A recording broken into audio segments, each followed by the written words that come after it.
Hey guys, ngayon tuturuan ko kayo kung paano magluto ng pinatang saging na may kalabasa, sibuyas, mag-isa, isang bawang sibuyas, tapos yung kalabasa.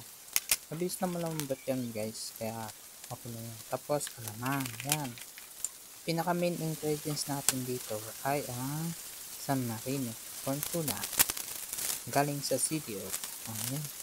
Hindi natin na mag-isakat, tapos alamang, bagoong. Wala kasi tayong karne guys, kaya yung ang gagawin natin karne dyan ay yung CDO corn tuna. Yan, okay. Pag kumulo na, pwede na siya. Halo-halohin. Yan, pag okay na, mami na yung alamang. Yan natin yung corn tuna. Yung manghang yung pinili kasi masarap yun pag manghang. Tapos unang gata ay pangalawang gata. Yan, pag ang gata may konti, pag kumulo na, doon natin yung puso ng saging. Yan, pinakuluan ko lang yung puso ng saging. Yan, tapos mamaya sasalin ko na yan dyan. Yan, makikita natin kumulo na yung unang gata. Yung niluto natin, papatay natin yung pinainit ko lang dyan, medyo pinalambot ko lang yung puso ng saging. Yan, sasalin ko na yan, pupuhos ko yung sabaw. Yan, hindi ko na pinakita yung paano ko pinakuluan yan. Basta ano lang yan, parang pinakuluan lang, lagyan mo ng asin, tapos suka, para mawala yung lansa. Yan, pagkalagay ng puso ng saging, kaunting halo,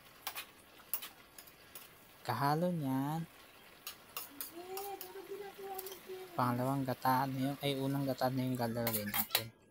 Mas masarap yan invento ko lang to kasi wala kaming ulam ngayon, kaya yan, invento lang na ulam. Pero ang sarap pa guys pwede pala ihalo-halo yung corn tuna sa mga ulam-ulam ng ganito kung wala kang karne. Di ba? Yan, pinakita ko paano mix yung gata. Di ba? Manilaw-dilaw. Tapos mamantika. Ang sarap niyan. Gatang-gata talaga. Purong gata. Puro natural, walang halong chemical. Di ba? Tapos yan, pag kumulo na. Tignan nyo, pag kumulo na, after few minutes, hintay lang tayo ng ilang minuto guys. Tapos, yan, pwede na yan. Kaya, stay put lang yan kayo dyan.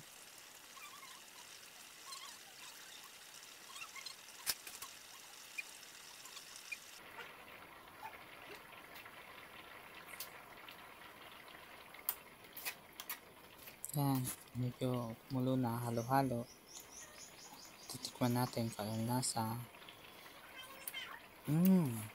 Lasang gata. Pero kulang pa yan. Nadagdagan natin ng patis yan. Tapos, kunti pang alamang. Dalawang sandok na patis. Tapos, dalawang kutsara alamang. Nalagay natin dyan. Tingnan nyo. Ang ganda ng kinalabasan yan guys. Stay put lang kayo dyan. Tinikman ko pa dyan kung okay na yung lasa. Yung medyo okay na, naglagay ako ng alamang. Dalawang kutsara alamang. Sa dalawa. Okay na yan. Ano ko lang yan. Steam ko lang yan. Tapos, antay na lang ulit tayo konti.